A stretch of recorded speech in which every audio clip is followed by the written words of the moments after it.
বোরখা পরা মেয়েটা উবু হয়ে বসেছিল ঘরের কোণে, আর তখনই ছোটবাবু ঘরে ঢুকলো। কিরে ফুলকি রানী, কোথায় রে?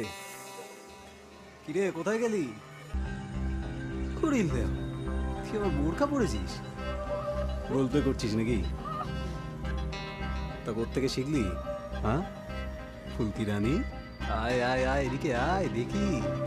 আয় আয় আয়, তাড়াতাড়ি আয়। আয় আয় আয় আয়, দেখি দেখি দেখি।